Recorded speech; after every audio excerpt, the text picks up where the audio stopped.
Hi Gemini, this is Jav. Welcome po sa ating channel. By the way, Gemini, this is your weekly Gabay Tarot reading from March 30 to April 5, 2026. Gamitin ang reading na ito bilang kabayan lamang. Tandaan, Gemini, ito po ay Jana reading.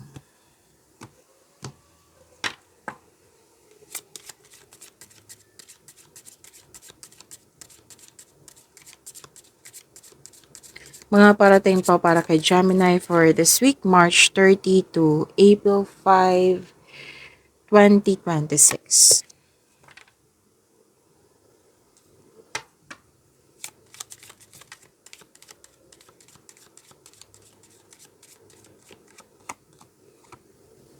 Okay, so I don't read reverse card.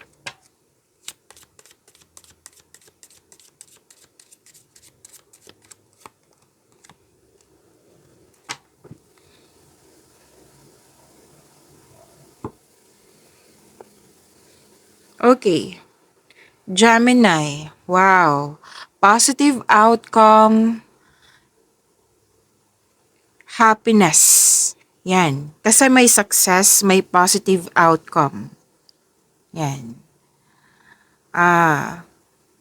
Nakikita ko rin dito na nagkaroon ka ng time sa iyong inner child, nagkaroon ka ng time sa iyong family or sa group of people. Yan, nagbonding kayo.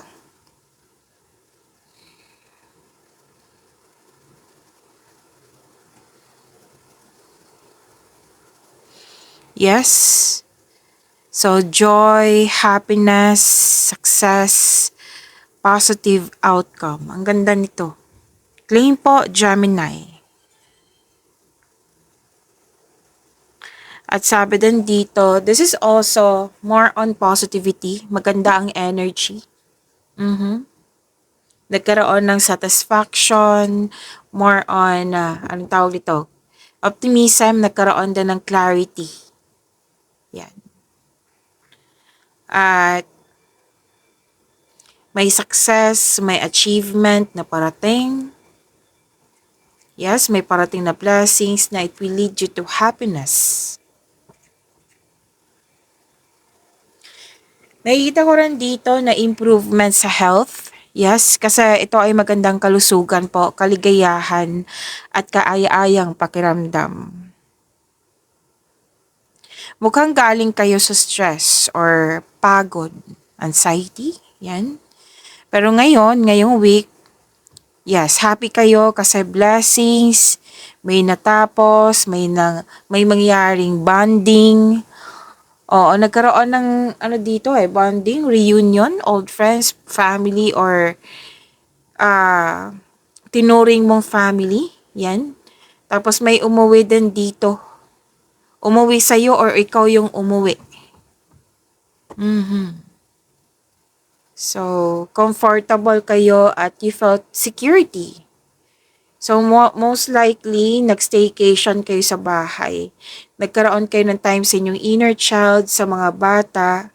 Yan yung nagbibigay ng happiness din sa inyo. So, enjoy your success, Gemini. Deserve niyo po ito. Success lies ahead if you keep the path.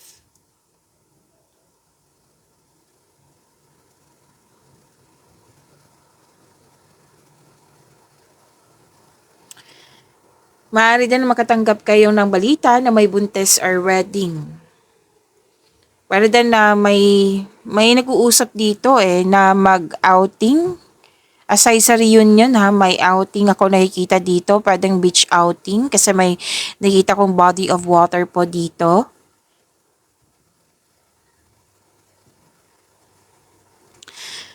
Exciting opportunities. Nakita ko rin dito financial growth. Yan. Itong grupo ng tao na ito ay very supportive sa iyo nang siyang dahilan na na-motivate ka, nang siyang dahilan na happy ka, kaya very inspired kayo to take in action. Yan, to take in action with courage. Kasi nga 'di ba, full of positivity.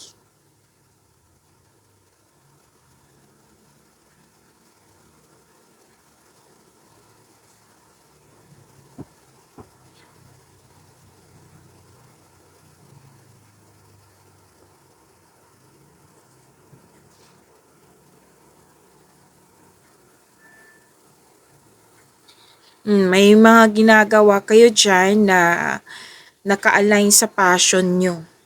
So, expect nyo pa rin, Gemini, na for this week, magiging busy kayo. Aside sa marami kayong kausap, di ba may reunion, busy din yan eh. Basta nakikita ko dito more on busy kayo kasi ginagawa niyo po yung passion niyo. May mahalaga ding desisyon. So, paalala ng card niyo po dito na umiwas kayo sa mukha kasing may nag-provoke sa inyo. So, iwas na lang kayo kasi dito na lang tayo sa focus sa inyong happiness, joy, and happiness, di ba? Pwedeng gumawa ka ng desisyon ng dahil sa may nag-provoke sa'yo. So, remember, sa paggawa ng desisyon, pag-isipan mo ng mabuti kung ano yung mga possible consequences niya, kung magdudulot ba ito ng problema. Like, wag magmadali. Kumbaga, pag-isipan talaga na mabuti. Baka, kumbaga, maggawa ng desisyon, hindi lang gagamitin yung emotion mo, kundi mas gagamitin mo yung talino mo. Yung logical. Yan. Okay? So, wag magpadala sa emotion. Sinabi nga ng card nyo kanina na umiwas na lang kasi mapapansin mo yan eh. Mararamdaman mo yan kung once may taong hindi maganda ang energy. Yan. Tapos, mararamdaman may magsasabi sa iyo na magpo-provoke ka nito na para magalit, para masaktan ka, para magalit, para magkaroon kayo ng away. So, kung pwede po, umiwas na lang po.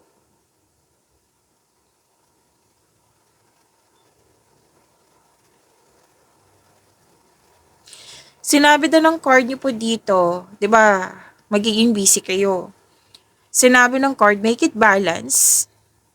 Oo, make it balance, 'wag masyadong kasi nakikita ko dito no, hard worker kayo. O baga kahit bakasyon, nakikita ko pa rin dito yung pagiging hard worker mo. So make it balance po. Yan yung paalala ng card niyo po.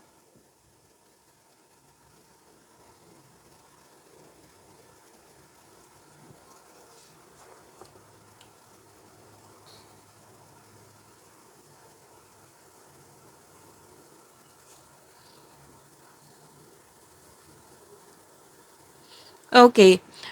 Ah, malakas ang iyong intuition.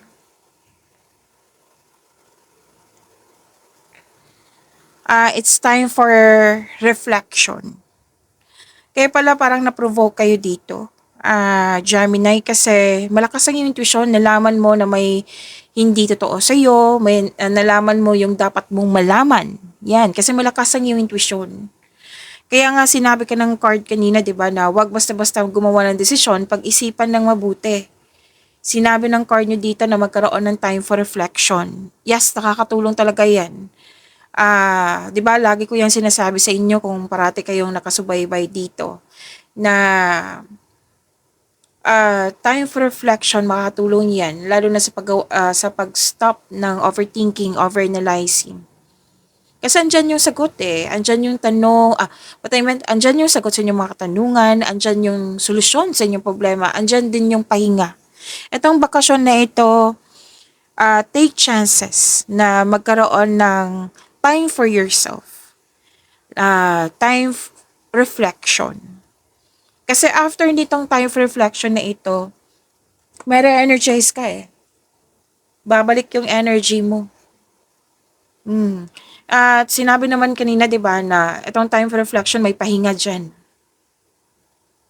Kasi after mong ma-realize or kumbaga, may realization dyan sa time for reflection. Mabigyan nyo ng sagot sa inyong mga katanungan, solusyon sa inyong problema. After nyan, mawawala na yung bigat. Kasi alam mo na kung ano yung dapat mong gawin. Tapos na-re-energize ka. Kasi may pahinga dyan eh. May pahinga. Okay? Malalim ang iniisip mo. Mas lumawak yung ambisyon mo sa buhay. mas lumawak yung ambisyon mo sa buhay. So, yun nga, kailangan yung nag-provoke sa'yo. Kasi dalawa pay attention na lang kayo. Dalawang card kasi nagsabi. Pay attention talaga sa taong hindi totoo sa'yo. Pay attention, kumbaga control. Na sikapin mo na huwag magalit, huwag mag-react agad. Okay? Kasi alam niyo naman for this week, 'di ba? Na most likely bakasyon. May bakasyon, 'di ba? Kasi Holy Week. Na 'di ba, maaga ang uwi niyan sa trabaho, parang iba magbakasyon. So may adjustment sa work niyan, 'di ba? May time adjustment. So take these chances na magkaroon ng time for reflection. Kasi nakakatulong din naman to sa iyo para sa pagbalik mo sa trabaho or sa trabaho, sa mga ginagawa nyo. At least alam mo na yung gagawin mo. Mare-recharge ka, mas mai-inspired ka kasi may direction. Okay?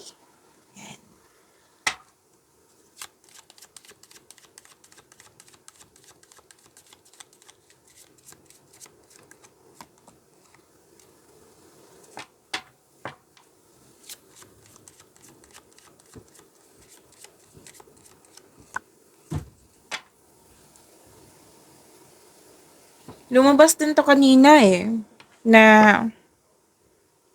may reunion, may togetherness, may nakita nga akong social gathering, public space, meeting, may crowd akong nakikita dito. Society, pwede din party, public event.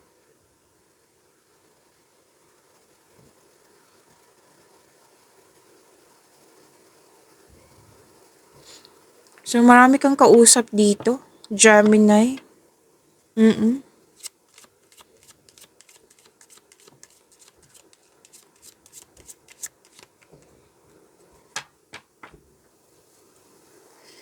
May malaking influence ang isang lalaki po ngayong week na ito. Pwede din ikaw po ito, kung ikaw ay lalaki, na malaking influence mo sa week, sa kapwa mo ngayong week na ito.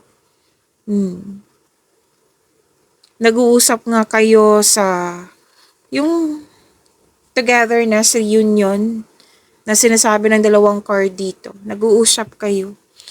Most likely, nag-uusap kayo about sa career and finances. Like may nakita rin ako ditong bagay na mahal na bagay na pinag-usapan nyo na pwede nagbigay ito ng advice sa'yo. Yan. Na itong lalaking ito mukhang marami siyang alam. Kaya ka nagtatanong sa kanya. Yan. So, yes, nagkikita ko kasi dito na nag-advise to about sa inyong finances and career.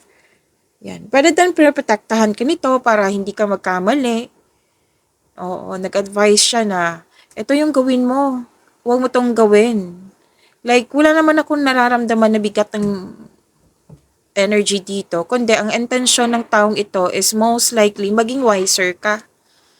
Kasi itong taong ito, I believe na may nararamdaman ako sa kanya marami na talaga siyang experience sa buhay. Pwedeng mentor mo to. Mentor, kung sino man yan mga taong marami kang natutunan.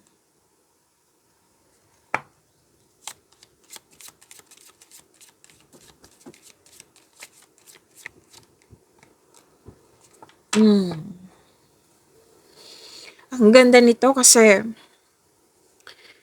this is about money. May makaka-receive ka ng malaking pera po. Yes.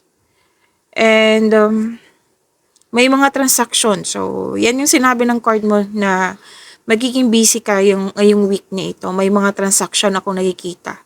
Maraming ng tanong sa'yo dito. Hindi siya tanong lang. Kundi, pwedeng magpabook, pwedeng kukuha siya ng produkto mo, para may mga transaksyon na makabigay sa'yo ng malaking pera, Gemini.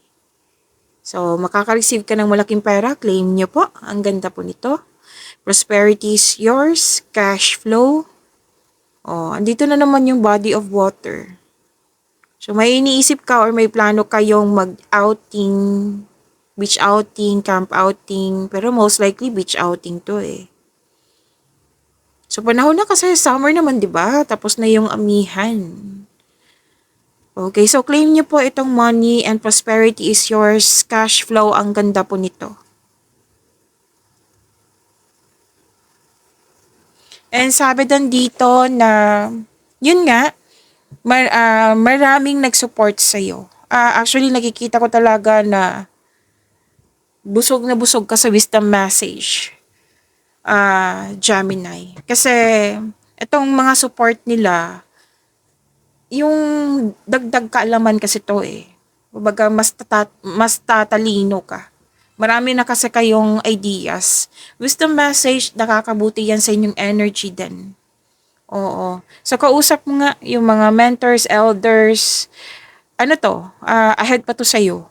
Elders, mentors, wiser. Basta po marami kang natutunan sa kanya. Kabilang na yung lalaki na sinasabi ko kanina po. Na full of wisdom nga. And nagkaroon ng pagkakaisa. More on mga kausap mo po is matured. So, kausap mo yung mga taong malapit sa'yo. Yan. Ang ganda ng energy niyo po. Yung mga paalala na yung iwasan yung ma-provoke ka, then iwasan niyo po kung pwede po. So, prosperity is yours, cash flow, ang ganda po, Gemini.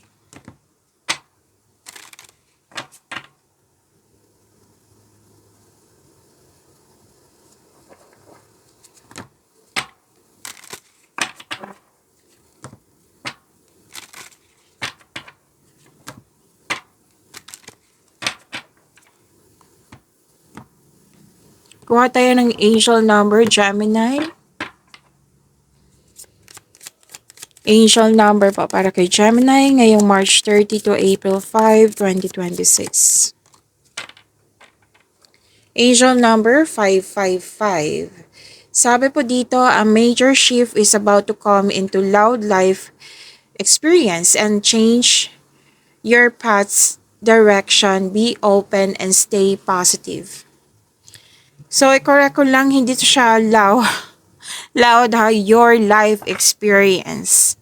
Okay, so napatingin talaga ako, bakit flowers? Okay, so this is, reading ko ulit. A major, sabay-sabay tayong basahin to.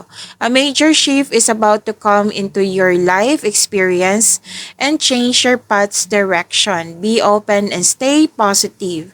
So this is karanasan mo sa buhay. Oo, na magkakaroon, what I meant is magkakaroon ng major shift sa iyong buhay. Yan, natama ko. So, ibig sabihin nito, prepare yourself na magiging focus ka kasi major shift magkakaroon ng transformation. So, major shift, nasa horizon na, so prepare yourself. Magkakaroon ng change sa path mo. Okay, changes. So, this is new direction sa inyong buhay. So, embrace nyo talaga itong major shift sa inyong buhay. Be open and stay positive. Siyempre, new beginning, kailangan mong magkaroon ng positive thoughts niyan. Oo. At sinabi naman kanina, 'di ba, na more on positivity. Yan. So, positive thoughts and be open and embrace this new direction, transformation, major shift, new beginning. So, sinabi din kanina, 'di ba, na success, full of positivity, optimistic, 'di ba? Optimism. Yan. So, to attract more blessings, let us say the power of affirmation. Let us say, I am optimistic. Again. I-recite nyo po, ha? Oo, sa mga hindi pa nakakaalam, nakakabuti po itong positive affirmation sa inyo. Nakakabuti po ito sa inyong energy. Ito yung ma-attract nyo, lalo na powerful yung words. So, i-recite nyo po. I am optimistic. So, claim. Itong major shift, ang ganda.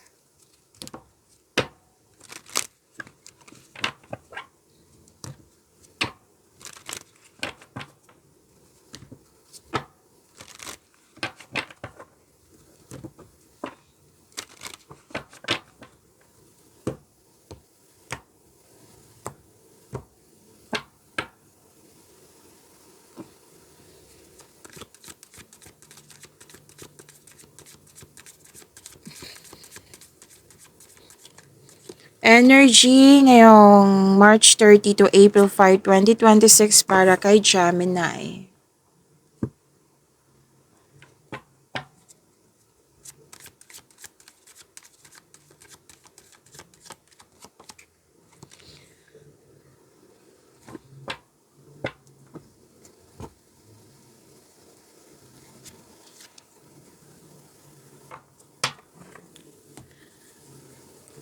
Gemini, maraming salamat po sa mga hindi nag-skip ng ads. Subscribe na po kayo sa ating channel at click bell notification para updated po kayo sa bagong video natin. Para po sa mga gustong magpa-reading po, comment po kayo ng personal reading and check ma-reply sa comment section.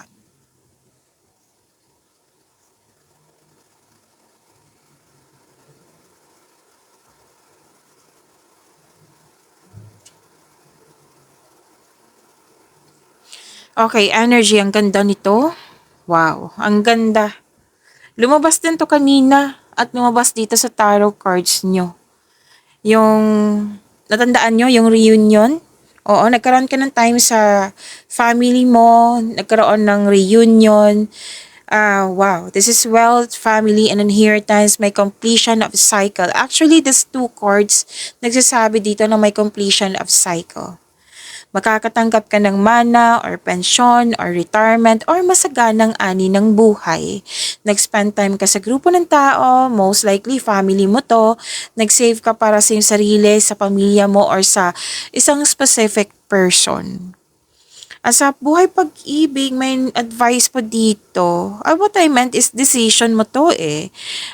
Papasok ka lang o interesado ka lang magkaroon ng relasyon kung ito ay seryoso sa buhay. So, date to marry si Gemini.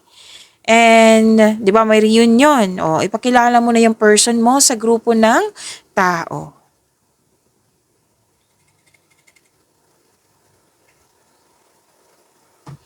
So, may plano kayo ng pamilya mo regarding sa, I think this is business or investment. Pwede din may nararamdaman kasi akong bibili kayo ng mahal na bagay. Pero may family business din ha. Oo. May nakita nga akong alok dito na business partnership with close friends.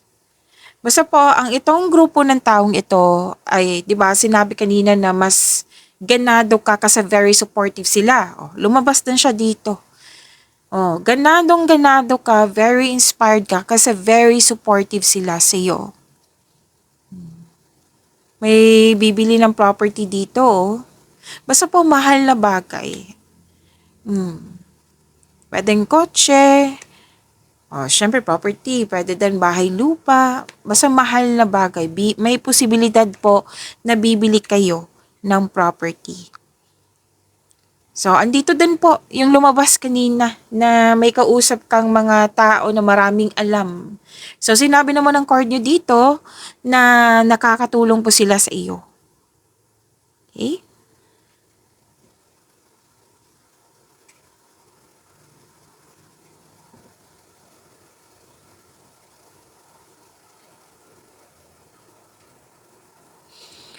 Wow, ang ganda talaga. Ang ganda ng cards mo, energy nyo. Kanina pa to. Oo, satisfaction and abundance. At satisfied ka kasi may natapos ka. Or malapit na matapos. Kasi nag-iisip ka na dito, magbabakasyon na talaga ako. Ganon. Gemini. And deserve nyo naman kasi naging productive kayo sa araw-araw. Oo. Thankful ka sa mga biyayang natanggap, you have overflowing abundance, successful and satisfied sa buhay. So this card asks you na mag-relax at mag-enjoy. Oo. Share your good fortune to others and your generosity will always flow back to you. Babalik yan sa'yo.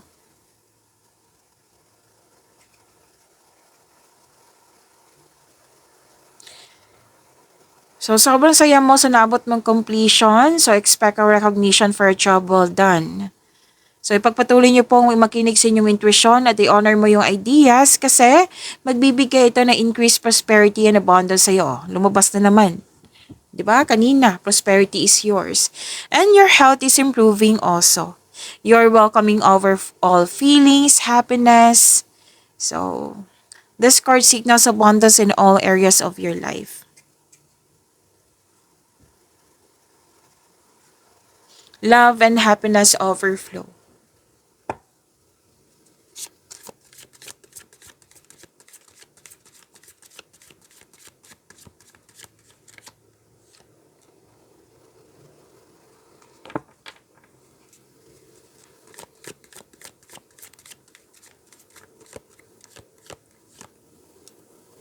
Andito po si Angel of Transformation.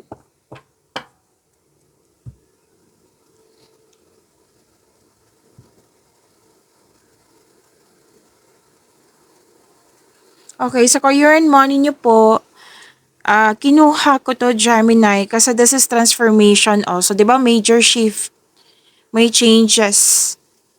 Okay? Na new path, new direction. Angel number 555. Na lumabas din dito kay Angel of Transformation. So, sabi dito, magkakaroon po ng transformation sa inyong career and money. At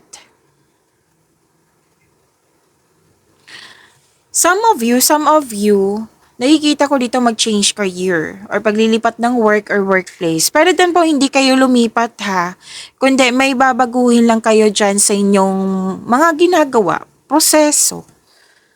Oh, pero din may end of contract sa business partnership or any, pwedeng tumiwalag ka sa isang grupo, umiiwas, pwede. And pwede din may balak kang itigil yung mga ginagawa mo para itry yung iba na connected sa passion mo. And kung sa kaperahan po ito, yes, transformation talaga to, which is maganda kasi money matters will improve. Yan, so money matters will improve, so claim nyo po.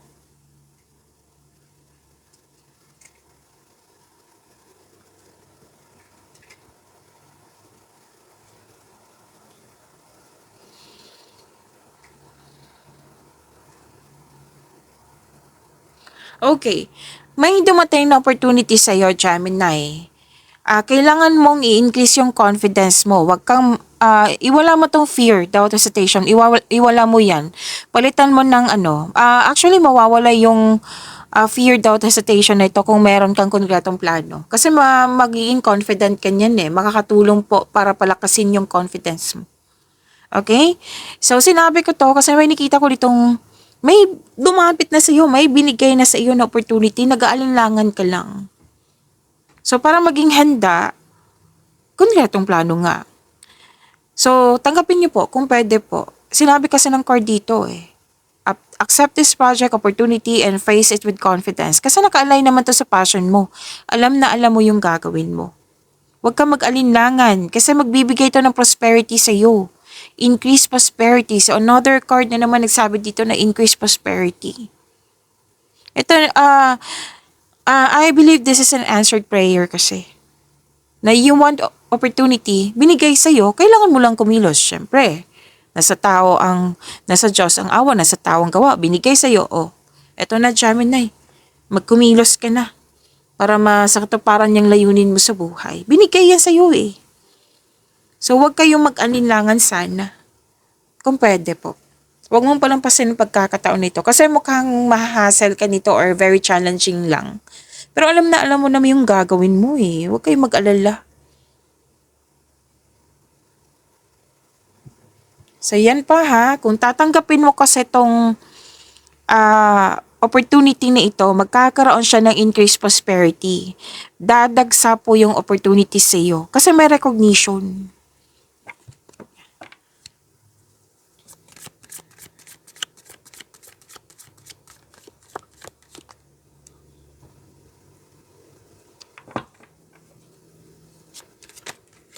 Okay, ang dami nito.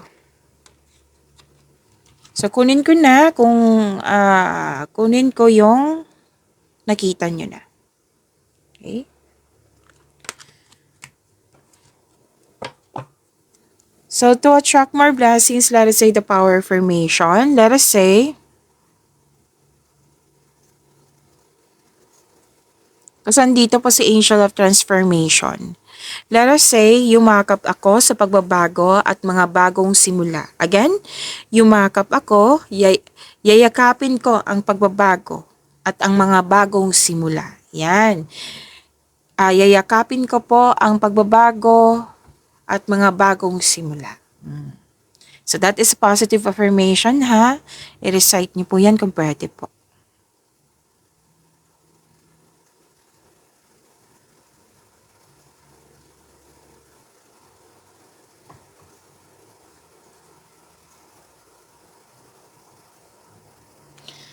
Okay, Gemini, huwag niyo kalimutan na mag-subscribe sa channel natin at i-click yung bell notification para updated po kayo sa reading natin. And by the way, Gemini, tapos na po yung April 2026 niyo, monthly Gabay Tarot reading at 3 months from now. Oo, April, May, June po iyon. So, panoorin niyo po. Kung hindi niyo mahanap, andito lang po sa channel natin. Hanapin niyo po. Scroll down niyo lang po.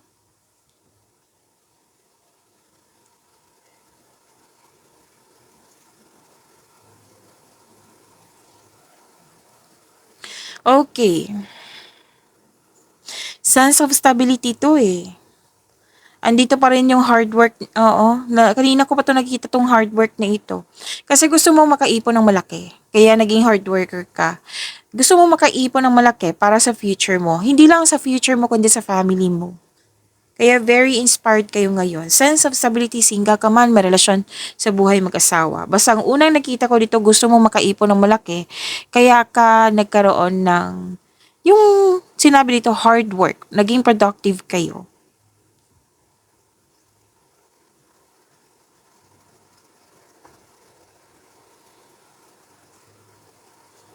Okay, may ganap kasi dito na na-realize mo eh.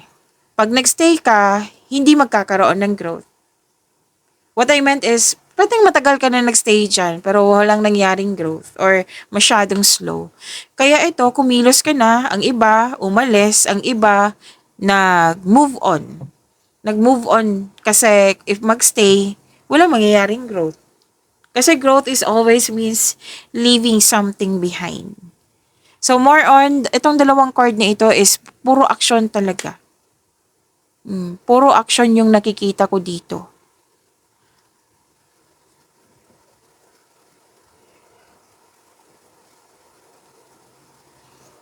Andito rin eh, naipakilala mo yung partner mo sa grupo ng tao.